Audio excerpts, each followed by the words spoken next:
Kita buka seperti ini ya, kita paste. Oke.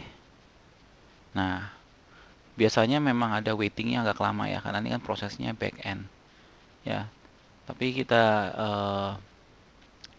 kita diamkan saja ya, nanti kita lihat begitu selesai. Harusnya di sini begitu kita refresh akan ada 2 backup ya.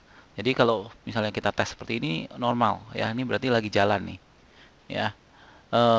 Tidak ada yang perlu Anda lakukan, cuma tunggu aja sampai selesai ya. Ini sebenarnya kita perlu tes dulu. Nah, nanti kalau sudah tes bagaimana? Nah, setelah kita tes sukses, nah baru kita melakukan otomatisasi ya. Jadi di sini skripnya jalan, kita biarkan dia jalan. Oke, saya masuk ke cPanel di sini ya. Nah, tadi saya bilang ada 2 alternatif ya. Alternatif pertama adalah kita menggunakan wget ya, wget ya.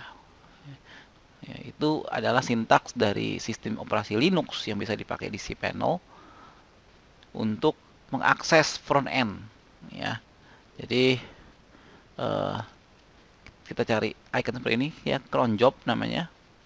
Nah, kita bisa set nih ya, kita mau nge-backup setiap berapa lama sekali ya, setiap tanggal 1 dan tanggal 15, once per week ya, once per day gitu ya. Jadi di sini ada cara settingnya ya. Jadi di sini saya pakai misalnya setiap tanggal 1 dan tanggal 15 gitu ya. Klik di sini ya. Nah, di sini tinggal kita tulis perintahnya ya. Perintahnya seperti apa? Oke. Bentar ya, di sini. Oh. Oke. Ini nggak apa-apa ya. Ini nggak masalah. Ya, ini masih jalan dia ya. Karena ini untuk tes saja ya. Nah, kembali lagi di sini kita masukkan perintahnya. Saya balik ke sini ya. Ini ada URL-nya. Sintaksnya seperti ini. Ya. Max redirect 10.000. Kemudian kita masukin URL-nya. URL-nya seperti ini.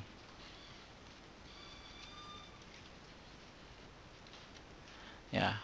Nah, jadi ini tinggal kita masukin aja. Oke. Ya, ini sudah oke ya. Berarti ini selesai. Ya, berarti kalau kita lihat di sini harusnya ada 2 backup nih. Ya, nah ada 2 backup kan? Nah, sekarang kita masuk di sini ya. Jadi cara pertama kembali lagi di sini /user win widget max redirect 10.000, terus ini URL-nya. Nah, yang perlu kita perhatikan adalah, nah kan kita mau ngetes dulu nih, karena tidak semua provider hosting menyediakan widget ya. Jadi kita set aja misalnya per 5 menit ya. Memang agak panjang ya, tapi ini proses yang kita bisa lakukan sih. Jadi kita tes dulu 1 menit misalnya. Ya, dia bisa gak nge-backup ya. Oke, jadi saya misalnya add new cron job. Nah, di sini nanti kita bisa lihat nih. Ya, kalau dalam 1 menit ke depan ada backup baru di sini ya, berarti cron jobnya sudah jalan. Ya, kalau ternyata tidak punya widget ya, widget ini kita nggak ada, berarti kita masih masuk ke solusi kedua ya. Solusi kedua akan ada di video selanjutnya.